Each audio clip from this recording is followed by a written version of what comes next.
Trauma Uncensored. Trauma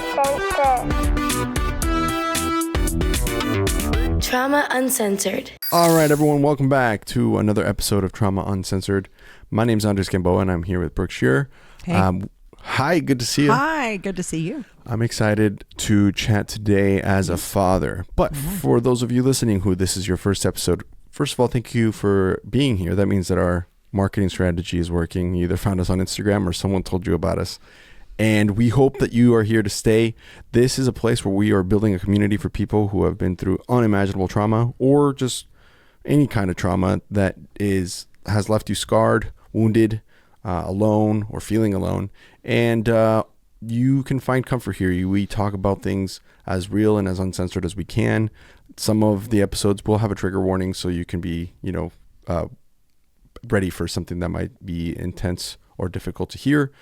But everybody's experienced trauma in their own way, and Brooke is someone who has experienced some incredible traumatic events. If you want to get the full picture, definitely go back to the first episode where we talk about the crash in a much more detailed and intense way. But for a quick recap, in September 15, 2016, Brooke and her family were in a car crash by a person who was driving distracted. Her son, Logan, was killed on impact, and the rest of the family was left with mental, emotional, and physical trauma that the fallout has been incredible to fathom and to understand the difficulty of something like that. On top of that, the crash itself and the situation surrounding it gained some notoriety because of the fact that it was the first time somebody was convicted of vehicular homicide because of distracted driving. You can actually look up Brooke's name and get a bunch of details if you want to go do that as well. But we're here to talk about how to stay alive, essentially. 9 years it's been, and Brooke has gone through some extensive work to just come back and thrive and have life be something that is worth living again. We have had some dark moments, some of which we haven't even talked about yet, right, Brooke? Not yet. Nope. We will talk about the trial and things that happen afterwards, the aftermath, the before math, which is also relevant. There's a lot there. Yep. Yeah. So stick around, enjoy, hit subscribe, and if you know somebody who needs to listen to this, to just have a place to listen to and know that they're not alone and how to navigate some of these issues that come up that you might not even think about. We've had quite a few conversations that have been really inspiring, and I always leave the recordings of this episode going, oh my gosh, I'm so thankful for my life, and so I'm thankful that I have someone to talk to about it. So it's been a lot of fun. One more last disclaimer before we get into today's topic and we introduce Brooke. We are not psychologists. Nope. We are not therapists. Nope. We are just people who have survived. And if you're listening and you're one of those people who has also survived, and you belong here, so thank you for being here. And Brooke, if you want to say hello, you're in Nashville, Tennessee. Let's go. Yeah, Nashville. Well, yep, south side of Nashville, but Nashville for all intents and purposes. Mm-hmm. Yeah, I love that. Mm-hmm. Let's dive in. I have a topic for you today that I've been curious about, and I love that we don't necessarily plan these out until like literally the recording. The reason for that is because I like the feeling of knowing that this is an organic conversation. Like I didn't send you questions ahead of time. Nope. We didn't like, this is going to be as real and raw and uncensored as we can. And it's better for me too, because otherwise I'd be, chewing on what to say up until, so this kind of gives me that I actually perform better, which, here's a quick little side note. When I was a professor, and all the times I've given media talks and presentations and all of these things, I never practice because I work better on the fly. Oh yeah. Just, same. Yeah, I do. I just work better on the fly. Procrastinating on Purpose is a book I read, where it talks about like how if you just procrastinate intentionally to leave things, so you're always kind of do them on the fly, but structure them so that they're more efficient. Well, so I'll tell you what, doing really them on the fly is actually a lot kinder to my anxiety, my type A personality, my OCD, all of those things. Yeah. If I can just not know and then boom, I go do it, and then it's a lot. I relate. And some poor soul who's like a very task oriented, very planning person's listening to this going, this is traumatic. This is traumatic. Yeah, no, I get it. Because listen, and I mean, I used to be the person who would have a deadline, right? 2 weeks out, and I'm done 2 weeks before, because my anxiety would just keep me going and going. And I'm like, oh my God, if I don't get this done now, then what am I going to do? And that's, I mean, just this mess of stuff in my head that, prevented me from just chilling out. And see, now I'm chill. I was not then. I love that. Yeah. Okay. So topic for today. Okay. This is going to be a tough one, or at least I think this one's going to be, as a new dad, I'm like, I'm nervous, but I'm also excited and to learn and to hear your thoughts on this. So we all know, like, so we recapped, there was a crash, your son dies, and your other kid is in the car. Mm-hmm. She survives. Mm-hmm. Okay. So as a parent, what I'm curious about and what I want to dig into is, how do you teach? How do you help her?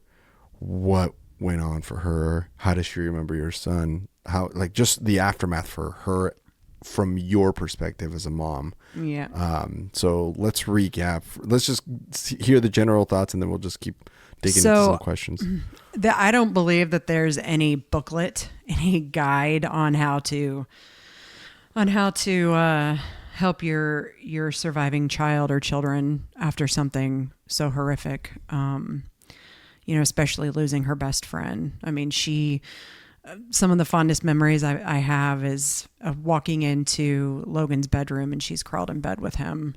And he's reading her a book, and she had this baby doll that she used to suck her thumb, and with her other finger, she'd twirl the hair on the top of the baby doll's head. And, those are some of the fondest memories I have. But, I think I've mentioned before too, the day of the crash, they were in the back seat just laughing at each other, and she's getting old enough. She'll be 14 in July. And she's getting old enough now that some of the memories are fading, but Jordan and I have made it very, very important to keep Logan's memory alive within the household, within our family. That way she's not completely, forgetting. We've got a ton of pictures that she has access to. We have artwork that's around that's Logan's. We have videos that we watch. She has a ton of videos on her phone that she watches of him and her together. It's not something that we shy away from. But again, I don't think there is a booklet. And the interesting part about teaching Mallory is not just about the grief and the loss, but it's also about the trauma. And, I feel Jordan and I are very fortunate in that we've been led down this path of learning how to heal from trauma. And, Jordan and I, and we talk about this extensively. We do a lot of therapy around it. Jordan just did a 2-week intensive that focused a lot on his childhood trauma. But moving through this life, we've noticed that we have taken both of our safety mechanisms that we learned throughout our childhood surrounding certain traumas, and we've brought them into, this next generation. And it went on and on and on until finally we were led down a path where we could start to understand that the way we respond to each other, to events, to emotions, to really anything, is this mechanism that we've built up inside. And we started to notice that we were passing these same mechanisms down onto Mallory. So from the trauma to the grief and I mean, Mila will be 6 in August. So she's watching. Now, hopefully we've caught that in time before, she unfortunately has gained the viewpoint that Mallory has over the years. But it's been about trying to teach Mallory some of the tools that we have learned in order to break the generational cycle. And that generational cycle, or those generational patterns, come from narcissism, come from codependency, come from being a surrogate, for example, my dad. I was talking to Jess about this over the weekend, and, my dad lost his mom left at 2. And left the family at 2, and his aunt raised him, and she was She was very angry, but she was also very codependent. She coddled my dad.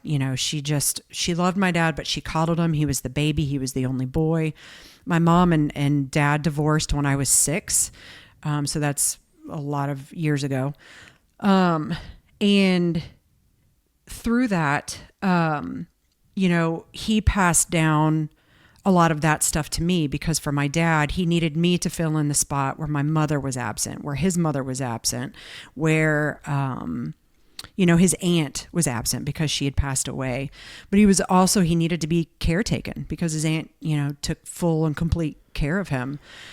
So these are just some of the things that we can talk about in a broader scope later. Yeah. But the idea is that if I were to write a textbook at this point, at this stage, it would be learning your own generational trauma, learning how it trickles down throughout the generations, because I guarantee you, if you go back and you look at yourself, if you take an honest look at yourself and then you look at your parents and then you branch that tree off and look at their parents and so on, as far back as you can, you're going to start to notice how all of these same patterns trickle down.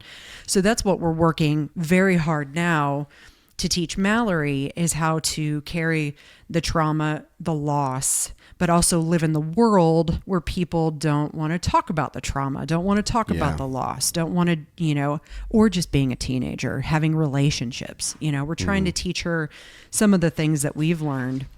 Appropriate boundaries are one. One of my favorite phrases is no is a complete sentence.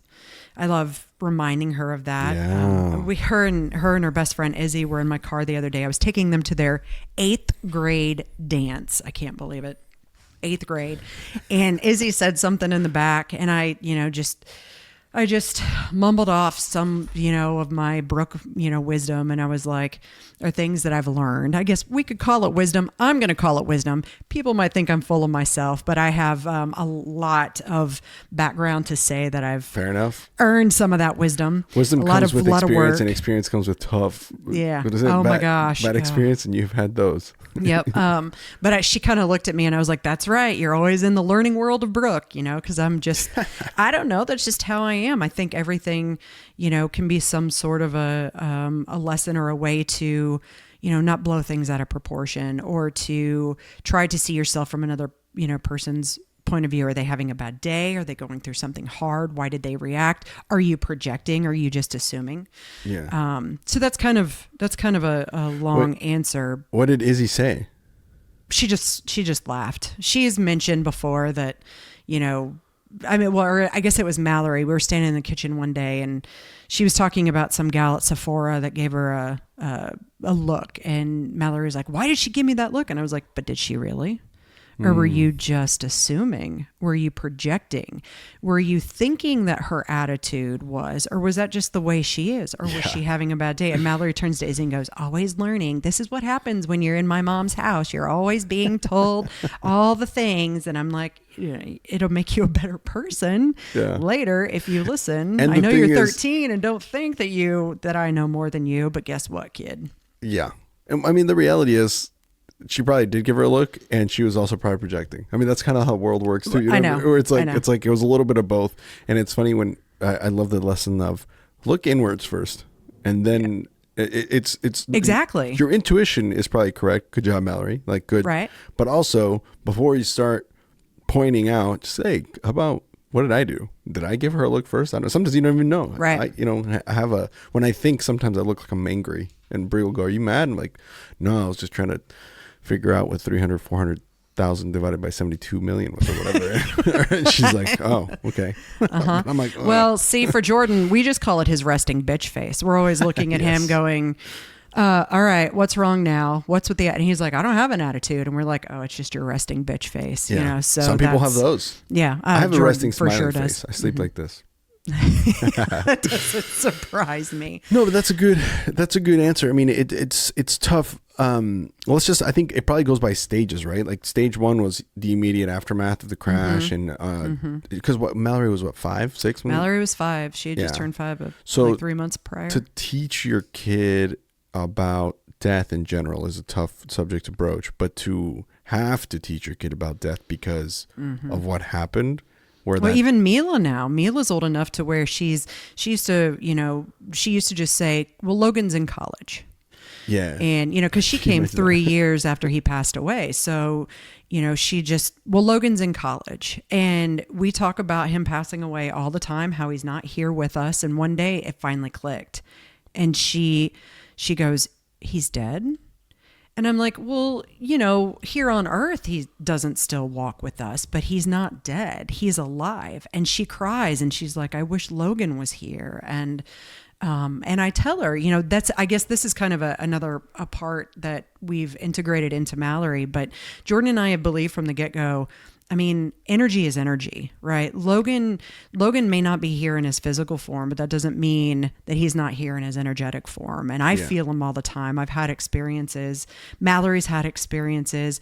Mila has had experiences. I think she is very intuitive, and I very much believe there's some sort of a relationship there that, we can't see. Jordan and I from the get-go, we started on this quest to figure out, well, is our son okay? And that led us into some really spiritual and enlightening avenues down some paths. And that we have tried to also integrate into both of our children at this point. Mallory's got it. Mallory knows that Logan's here. But the conversation for now Mila, but in the beginning with Mallory, has always been, he's here. She used to fall asleep and she'd be upset about Logan. And Mila does this now, and I do this to Mila too. And I say, ask him to come visit you in your dreams. Just ask him. Oh, that's awesome. Ask him if he can, come say hi. And sometimes it happens. And, it's gotten to the point now where, I don't believe in coincidences. I haven't in a very, very long time. And I look at certain things that happen, and Mallory does it now too. And it's just too coincidental. I do that in, parentheses for the people who aren't watching. Yeah. But I do that. They're too coincidental not to be something there. And I don't like that word coincidence because I don't believe in them, but that's what we call Logan nods or Logan winks too. Those are, for us, those situations are Logan winks because we believe that that is something talking to us or putting that breadcrumb in front of us or getting our attention. But I do want to go back to the very beginning, because this is Trauma Uncensored. That's and right. I would not be fully transparent if I didn't say that for the first 3, maybe 4 months, I wanted nothing to do with anybody, including my daughter. That's not because I didn't love her. I need to put that disclaimer out because people could hear that and be like, well, you actively didn't want anything to do with her. Well, no, that's not it. I was in my own space of, what the fuck just happened to my life? Like it's been shattered into pieces and those pieces are just all over the ground, kind of like at the crash site with the glass. And I mean, I couldn't move, I was physically broken. How do you survive something like that? Every minute felt like a year. It just drug on, and all I could think about was sleep, because if I slept, then I was getting, a break from the pain and, a break from remembering the fact that my kid is now gone. And, I remember my mom would come down to Florida and stay with us. And, and fortunately with us living with Carolina and living with Paul, they loved her. They have 2 boys. One of them is Mallory's age. And that was the perfect place. That was the perfect place for her after the crash, because she got to play with Gabe and Joaquin, and Carolina and Paul took amazing care of her. And so we were in very good hands after that. And that, I think, kind of took some pressure off of me to have to perform. But my mom would come down and spend time with her. And I remember her telling me later that I would just be distant. Like I just didn't want to be in Mallory's space. And it would take some time, and it would take reflection, and it would take a lot of work for me to realize it wasn't that I didn't want anything to do with Mallory. I was afraid of losing her too. I was afraid of that what happens in the future, because this pain is so horrific and so unbearable to have lost one child, that if I put up a wall against my other child, then if something happens to her, then it won't hurt so much. You're safe. I won't be. Yeah, I'm safe. And it's okay. And like, let's pause here, because I mean, oh my God, I know it's terrible, and it's. I mean, psychologically, it makes sense. I think. And again, we're not psychologists, we're not therapists, so it's hard to know. Nope. But just it a makes student in the sense school what of you're life. saying, that your brain would go into this. Well, if I am not as attached to her, then it won't hurt this bad. When in fact she will lose me, because it's all you can think about is, and I'm going to lose her. Right, and that's, to be fair, and this goes for people with all sorts of trauma. I mean, how many people self-medicate to not have to deal with it, to numb the pain or to forget the pain? How many people put up walls? How many people do this and are estranged and all of this because they don't want to face the pain, right? For me, I was taught very early on how to put up a wall. And so for me, putting up a wall for anyone, and this has come people who are listening that I've been very close to, that I haven't spoken to in a long time, and I'm just starting to kind of speak to them now. The things that they don't realize is that I lost communication, or I stepped back from communicating. I stepped back from the social world because what I know now is that my safety mechanism was to put up a wall, right? It's if I put up a wall, then I don't have to see your child, who is my child's age, that I don't still have. I don't see them develop, right? And, start to drive and do this. If I put up a wall, then I don't have to deal with, the fact that you're not present when I need you to be present, and that is selfish on me. However, that is the safety mechanism I learned from a little child, from things that were going on with me as a child. Because if I put up a wall, right, then I'm not going to feel. Then it's safer for me. I put up a wall notoriously with Jordan. I have for, the entire time we've been together, and we've been together for 23 years, I think. I said, I think. He's going to wait until he hears that. He's gonna, I think. Listen, I know we've been married for 20. All right. I know that for a fact, but that makes me go back and do the math on how long we've actually been together. But that's how I was taught. So, he could look at me, he could just look at me with his RBF, his resting bitch face, and I read it the wrong way, and boom, my wall goes up. It goes up. So knowing all of that now makes a lot of sense, that with Mallory, after Logan passed, there was this just extreme fear of another loss. And here's the thing now. I know that there's going to come a time where I'm going to suffer loss again. Although I do tell Jordan all the time that I'm going first because I don't want to deal with it again. So I'm putting this out in the ether right now. I'm going before Jordan. And that's, the universe is going, you thought you're going to do this again, but that's the thing. Learning through all of this, I know that I'm going to, grieve again. I'm going to suffer loss. Now I know it's going to suck royally. A friend of mine reached out. Her name is Marla. She lives in Tampa. Was very close to her while we were there, and we actually were talking on Saturday, and she's lost 3 children.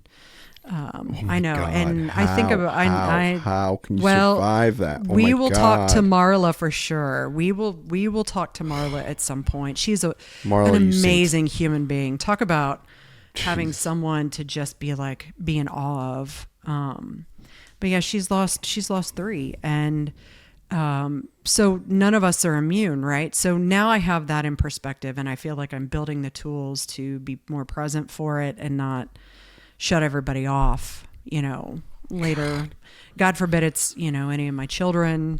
But obviously life is life, and that's just what happens. People die every day, and people lose people every day, and people go through trauma every day. Even if it's not loss, they're going through some sort of trauma every single day. And, you know, for me, it was, how can I create safety within my body? You know, and that part of that in the very beginning was pushing Mallory away, which interestingly, I did that, but I feel like Jordan and I got extremely close, like a lot closer than we'd ever been in the aftermath. That's interesting. I don't know why.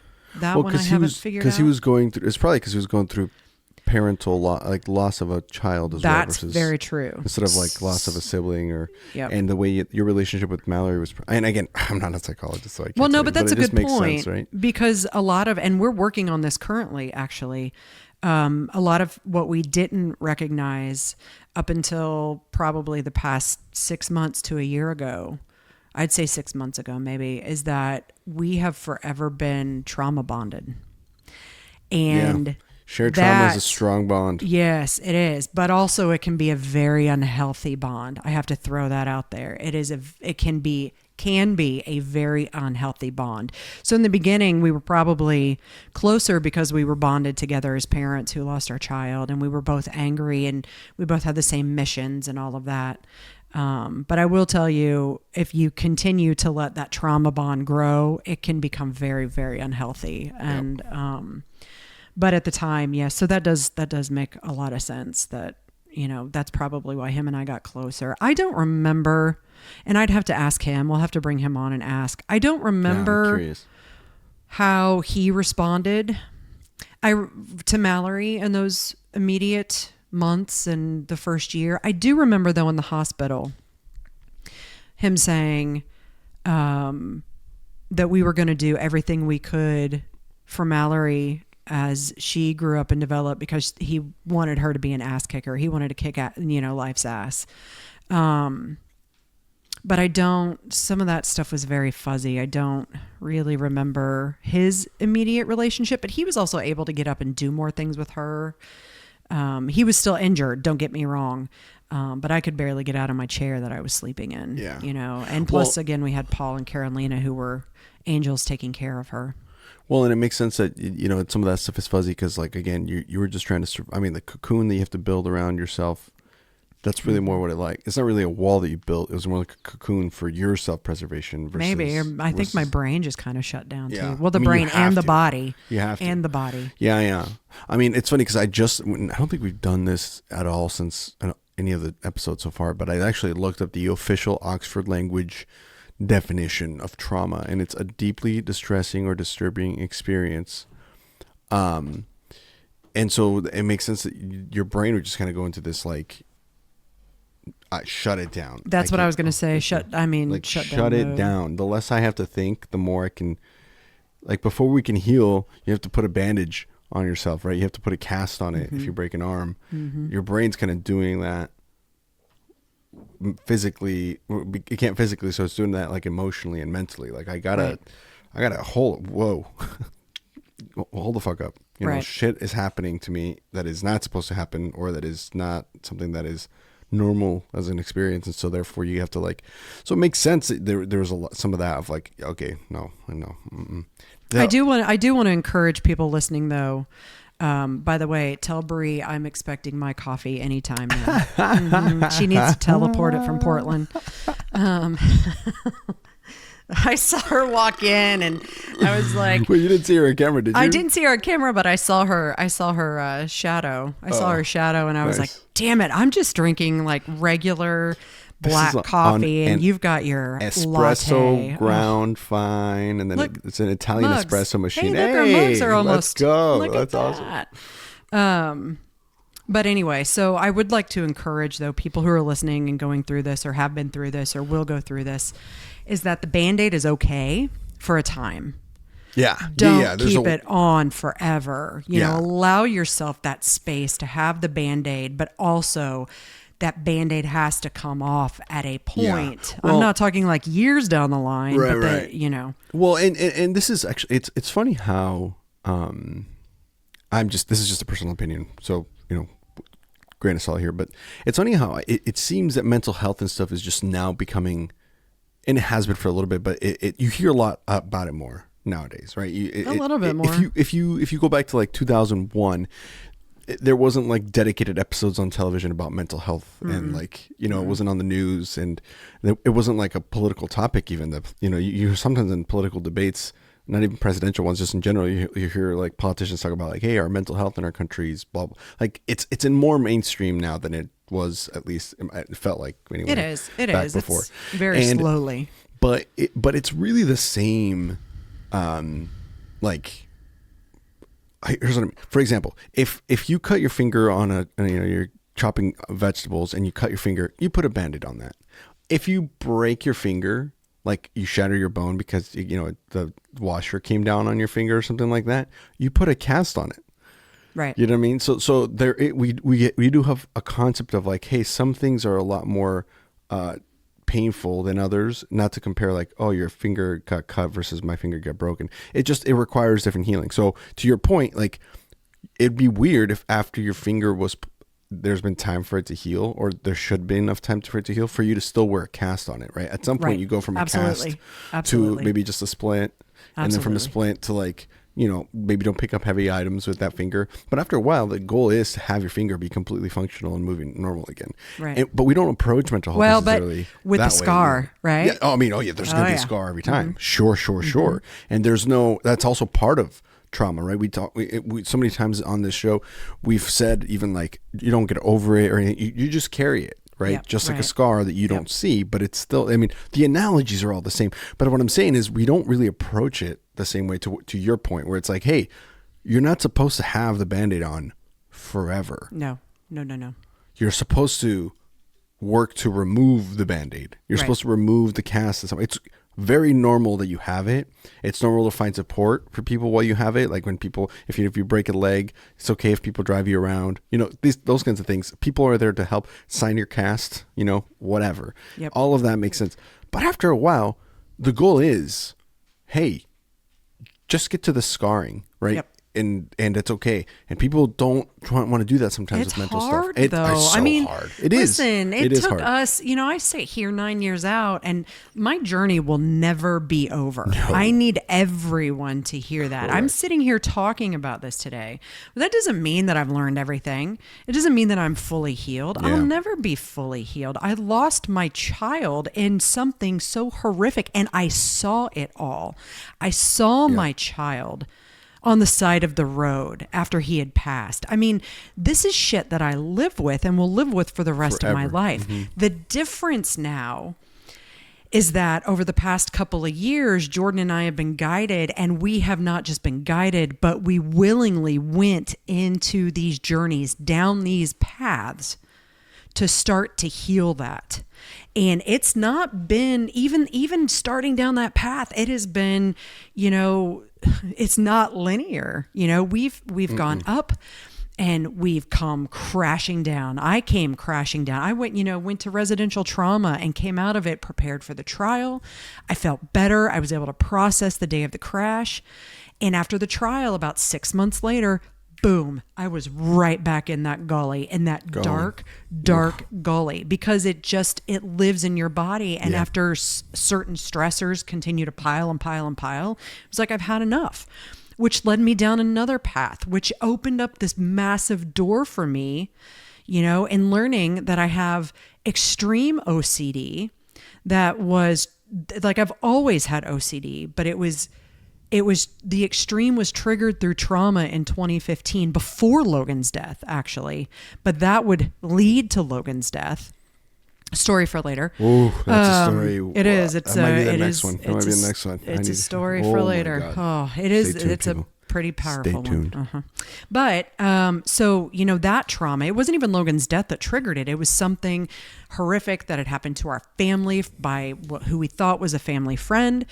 Won't ever name names, but at some point, you know, we're gonna leave that there. But anyway, I digress. But had I not gone back to Milestones for that second stay after I had crashed, you know, from the trial, they never would have recognized the OCD. And, while I was fighting them, they were like, listen, you can't work on the trauma until you are able to handle and regulate the OCD. And I hated them. I was like, you're all wrong. They were 150% million right. Because now that I have the OCD under control, I've been able to work on the trauma. And the trauma has, that work is finally starting to do something. So that's what I'm saying is it's not like I ripped off the Band-Aid 6 months later and it's like, boom, I'm in this great, amazing place where it's all great. Yeah, no. Look, 9 years and I'm just now saying it's been about a year since I've started to I broke through the ceiling. I broke through that glass ceiling and now I'm climbing out and I've reached above it. But that's not to say that tomorrow something won't happen and all of a sudden you're like, shit. Exactly. Well, listen, Logan's birthday is 2 weeks from now. Do you know what happened to me yesterday? No. I got so overwhelmed, so anxious that I went and I laid down to take a nap and I slept for maybe a half hour and I woke up and I literally couldn't move. I laid in bed for 2 hours and, which I never do, I scrolled on social media. When that starts to happen, I know that my body is remembering and is feeling. I had to force myself. I did. After about 2 hours, I was like, you know what, Brooke, you have to get up. Fortunately, there are things that make you get up. And so something had made me get up and, but then I went outside. I was like, okay, here's where I'm at. Here's what I'm feeling. And I went outside and I started gardening, So it's, like I said, my life is going to be forever those moments. I know he's about to turn 18. I was talking to a good friend about her son's graduation the other night and got another graduation invitation and just all of these things. So my body is aware and subconsciously I'm aware. But now, right, 9 years later, I'm learning the tools on how to be able to walk forward. Yeah. Well, and there's two ways to look at this. And again, people are like, well, what does this have to do with your kid? It has everything to do with your kid. Like the whole topic was like, how did you help your kid? I know. This is just what I do. I get sidetracked. No. But see, I think that's I don't think this is as much a sidetrack as you might think, because the first part, or what I'm hearing you say, is before you can, like, there's a reason why on airplanes they say, before you put on your kid's mask, absolutely, put on your own damn mask, because absolutely, you're going to pass out and then you're both in fucking problems, right? So, like, we spent 40 minutes talking about the approach to helping a kid survive trauma is you got to look inwards first, because it can't be blind leading the blind, right? It can't be. And sometimes it has to be, right? There's aspects of the aftermath and the fallout of this crash that you and Mallory and Jordan were kind of in a sandstorm, or in a snowstorm in the middle of the Arctic, just going, I hope this is the right direction, but who freaking knows? Yeah, you each probably dealt with it in your own ways. There's things that are still probably, like for Mallory too, that are gonna come up later on. And you started with this, like there's the childhood trauma, but and generational trauma, but then there's this event, right, where she's going to have when she's a mother, right? If she becomes a mother, like if she chooses to be a mother and she's a mother, and then she thinks back on Logan. Like, there's going to be a level of understanding that she's going to have that you went through, that she's going to go, oh my God, like I've had this locked in here since I was 5. Didn't even know it, Believe or whatever. Me. And the shit that I feel like we have shown her and are showing her is my biggest goal is that she grows up in a much different way and has tools in a much different way and understandings in a much different way than I ever did, even through the loss. For a long time, I've been I felt very guilty for many things that have happened over the course of her past 8-9 years, almost 10 actually. For me to sit here and admit to the world that I pushed my daughter away after my son died, where you'd think that you'd pull them closer, right? But for me, I pushed her away. For me to admit that, A year ago, I would have felt extreme guilt. But guess what? Now I know that I was just surviving. Yeah. I went to, when I went to Milestones the second time, I missed Christmas with my girls. And I missed my birthday, which is January 1st. So New Year's as well with the girls in 2023 to, and New Year's of 24.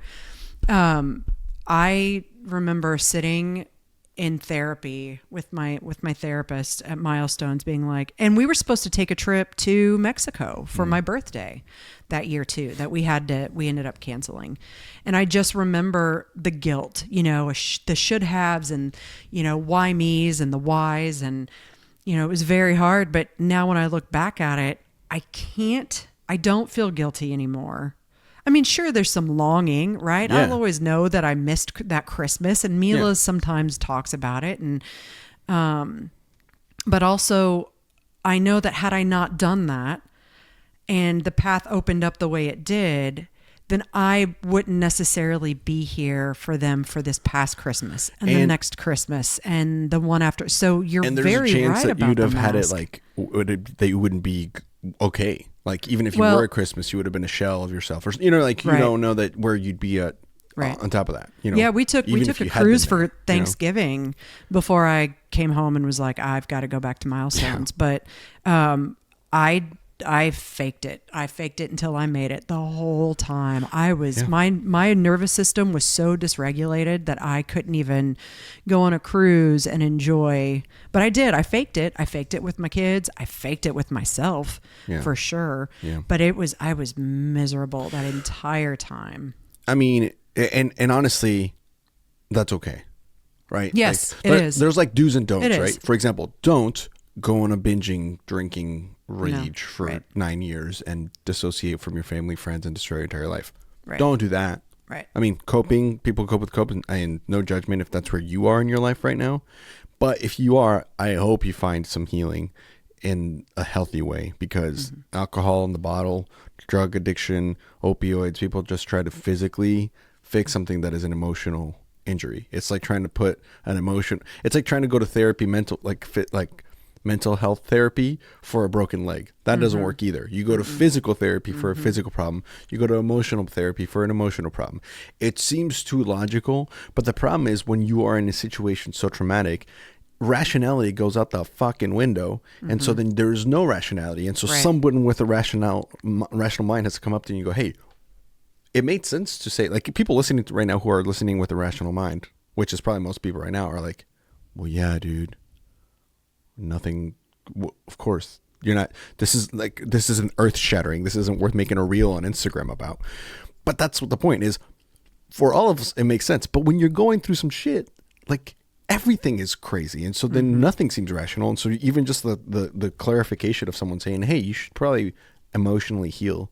Well, and that just goes to the point of what we've been trying to say in terms of community, right? People not leaving someone, in certain stages of an aftermath. Now, I will also say that if you've been there and you've encouraged and you've supported and they're just not listening, that's when your boundaries, are essential, right? Yes. And that's not just for people with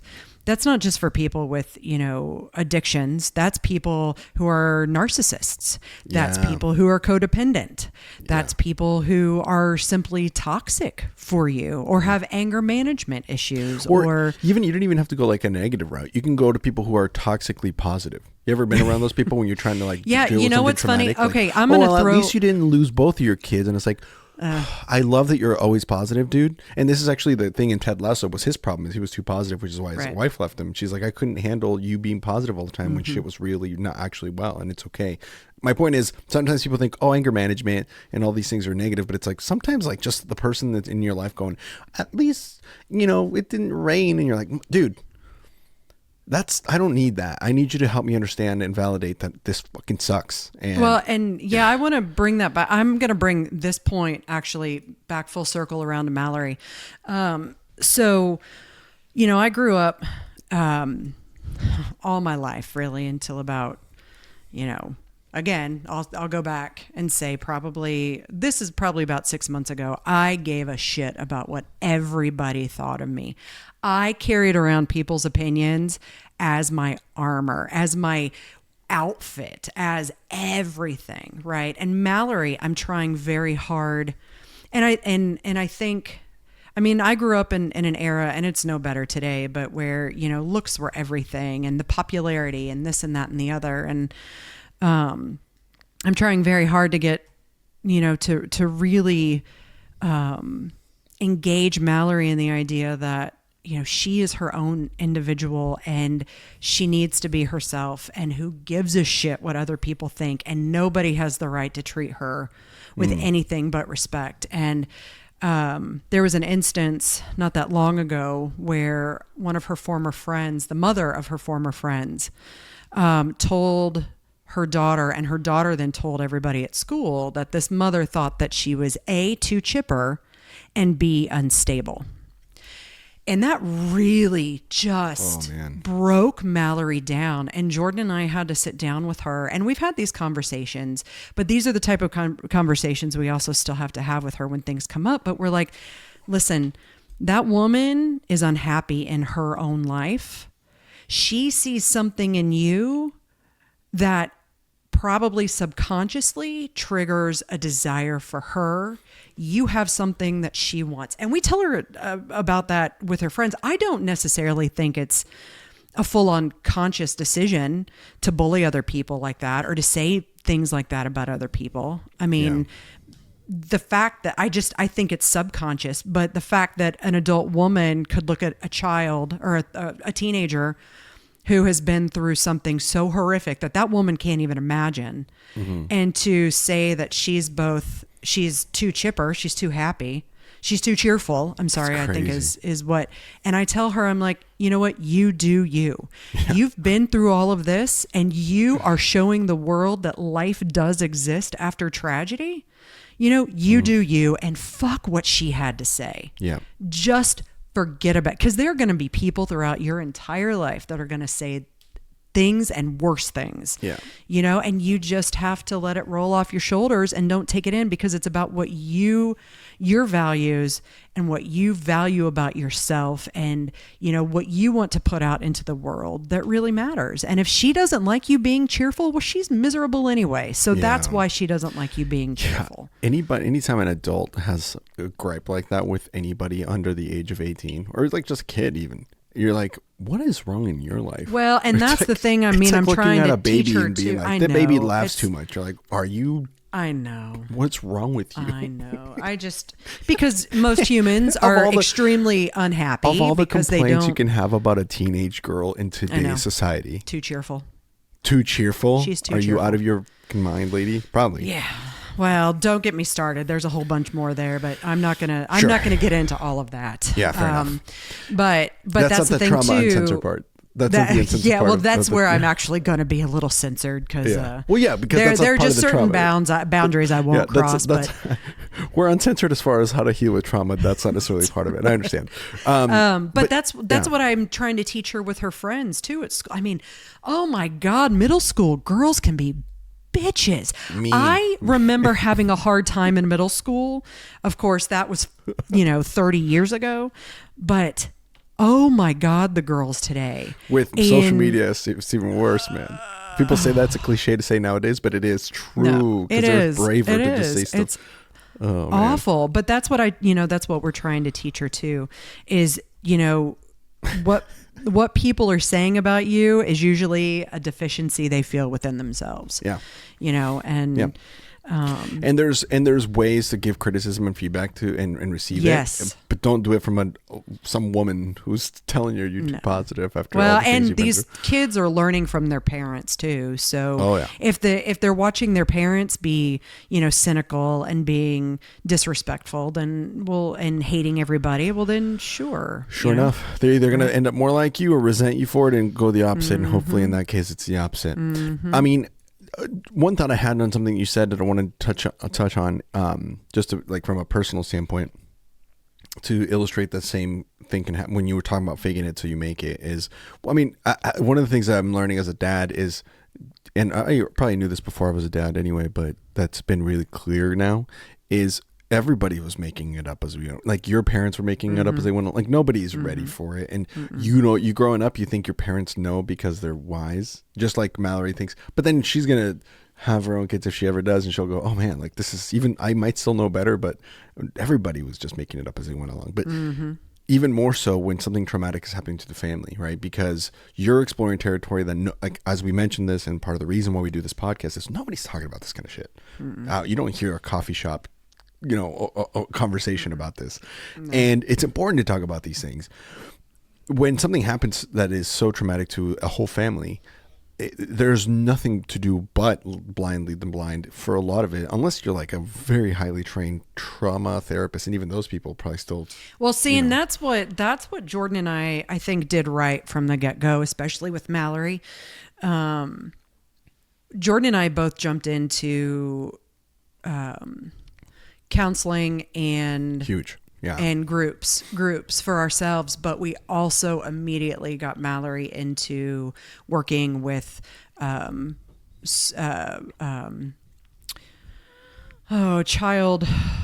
I don't know that I think she was, see, here I am getting caught up trying to figure out semantics.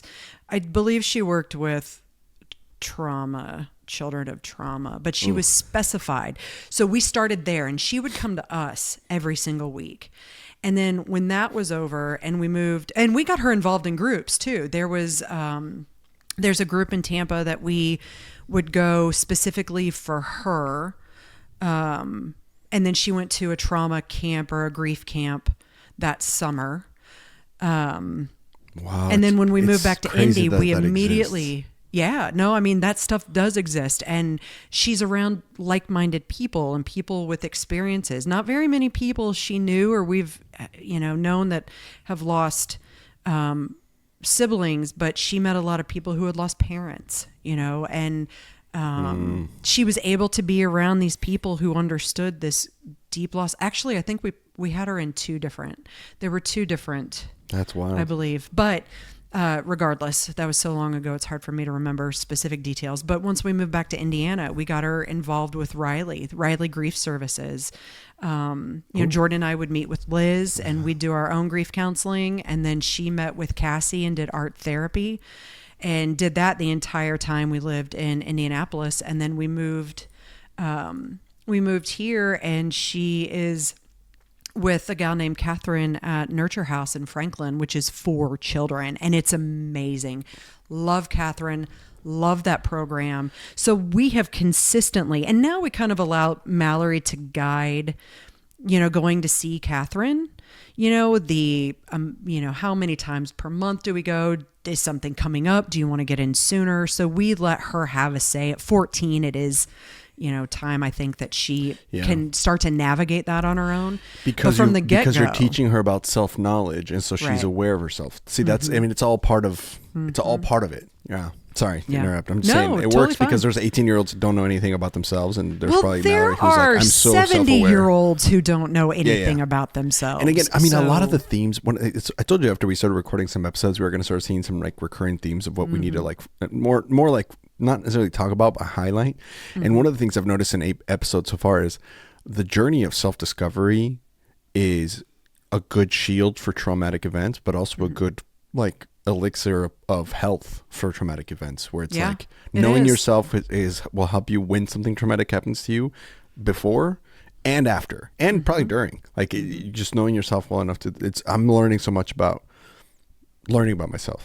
So it's one of those things where I can't spend too much time on this, but it crosses my mind, especially around this time of the year. From Mother's Day on is kind of just the shit-tastic time of the year that I have to work extra hard. Oh geez, look at that. That's my ADHD. I just totally self-knowledge. Lost my train of thought. Thank you. Thank you very much. That's what you got me here for. I know. Thank you. I'm so glad that I do. But if I would have had these tools and this knowledge 10 years ago and could have advocated for myself when we went through this event, when Logan was still alive and went through this event with a neighbor and family friend. Oh yes, you told me about this. Right? Which that'll probably come up in its own. It will. Yeah. It will. Yeah. Would Logan still be alive? So again, this is where that guilt thing starts to flicker in, and I can't spend time there because then I put that onus on me to have prevented it, and I couldn't prevent it. But I'm a mother, and my child died because we were in the car for me the day that he died, and we were going somewhere for me the day that, and it all just, and then I have to go, well, shit, a decade later, I get so much. I understand so much. I have so many more tools. I know how to advocate for myself. I understand my childhood trauma and how my childhood trauma created the person I was at that time. And if I just would have known, then could he be alive? And see this, and then that's where I have to be like, all right, time out, OCD. We're getting into a loop again. And A, it wasn't your fault. B, that day you were doing what you needed to for yourself and your family. I was literally putting my mask on that day. Oh my gosh. That's funny. I know. Yeah. I was literally putting my mask on that day. You're doing it for them. It just so happened. Well, yeah, but still there is that part where it's like, oh, I mean, we were in the car for me. It's not like we were just going to the grocery store, But that's thinking because you were in the car an hour before that, and you could have been in the car an hour after that if it hadn't been for some fucking asshole who decided that getting onto his Gmail account was more important than the weapon he was driving at 80 miles an hour. So you mean trying to log into Excel or whatever it was? He was definitely in email too. Yeah. He was doing all sorts of things. So that's, it again, I don't think, I understand why it'd be guilty because there's always this natural, like if I hadn't done that, then we wouldn't have been there. But then you could go back and back and back and back, and so, and that'll never end. But if he hadn't been texting, like there's so many if nots. He wasn't texting. Or whatever it was he was doing, right? If he hadn't been. All the things. Whatever. He would have been on the right lane, but still on his phone or whatever.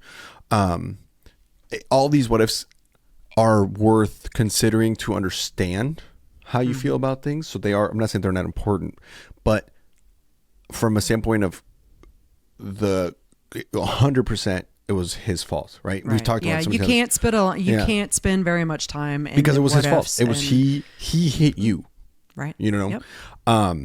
And that's fair. But I understand what you're saying. I feel like we could talk about this. We should do another episode about children and trauma because there's so much to this. There are many episodes about children and trauma. And just to close out, I mean, when you're talking about faking it till you make it, if you're out there and you're helping your kid, if your family went through something traumatic, you got to keep doing it. I'll close with this because this could be a good empowering story, I guess, at the end to close out with. But so we went through a traumatic event when we moved to the United States. We were going to get murdered. My dad had a gun to his head, the whole thing. And that's we could do a whole story on that. But when we were here, we had to learn how to be Americans, all this stuff. And I told I was graduating high school and I asked my mom, what does it feel like to have a kid graduating from an American high school when you were born in a different country? And she goes, and I thought she was going to give me like a funny answer. She always does. But she got like really tight and emotional and was like,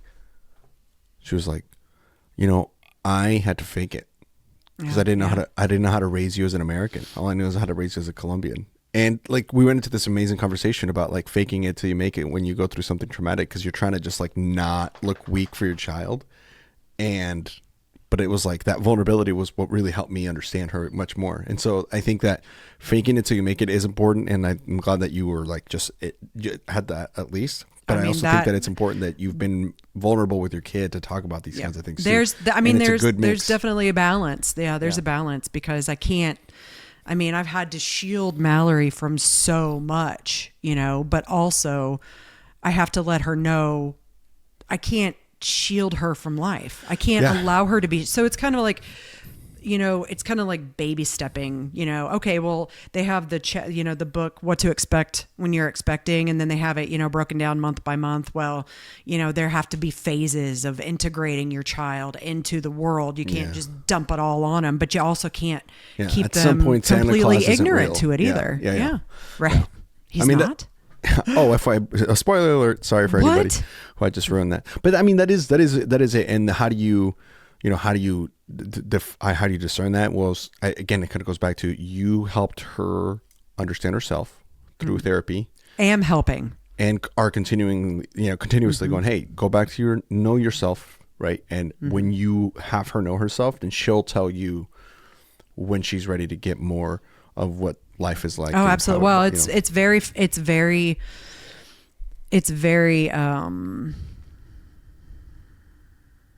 I gotta find the right word. Forgive my silence, because it's something where I could get emotional. I feel like in this journey, I almost feel that all we've been through continues to be validated by Mallory. The more I see her act on the tools that we're trying to teach her. She is very outspoken. She advocates for herself. She is not afraid to use her voice, but it's not in an angry, pissed off, disrespectful way, right? If she doesn't like it or if she doesn't want to do it, she's going to tell you no. Now, of course, she's hormonal and still does all this, and she's a teenager, all this teenager stuff. But she knows when to stand up for herself. Huge. God, I wish I had that when I was her age. And again, it kind of touches back on like, would she have learned these lessons otherwise? If she hadn't, if you all hadn't had to like heal from a she'd be learning eating disorders and, passive aggressiveness from her mother, and, and all sorts of other things. Just for me, I'm not going to speak for Jordan. I mean, I know what she has and could be learning from him, but I was a wreck of a human. I was a pushover. I let everybody walk all over me, which is the definition of pushover. But I was a people pleaser. I did life for other people. I was a caretaker. I was codependent. And she's not. I mean, more and more, she's just not. Because you learn about yourself. And you're helping her learn about herself. That's the goal. Yeah, that's a good stopping point. It's a good bow to put on this one. Yeah. But although I do feel like we probably should come back to other things about teaching her about grief or helping her along the way with grief, because we kind of got this could be like a part 1 of 10. Us off track, right? All good. I got us a little off track. But for people out there who are listening and are interested, there are always resources for children, for family. Yeah. I'm more than happy to share what we've learned. Could you send me those links so I can put them on every time we talk about helping with child grief? We can put them on the episode description. So, all right, man. This is everybody listening. Everybody, hopefully this was helpful. I learn every time from you, Brooke, so much. So thank you. Hey, and guess what? I get to go to therapy and learn more myself after this. Yay! Let's go. All right. Well, on that note, this has been Trauma Uncensored. Thank you so much, everyone, for listening. Please make sure you hit the subscribe button, and there is a newsletter that tells you when a new episode's dropped. Ideally, it's every Monday, so make sure you come back and check that out. But it supports us a lot if you join our community and so we can kind of keep an idea of how many people are listening and all that stuff. So please, it would help us out a ton. Thanks so much again, everybody. Thanks, everyone. Bye.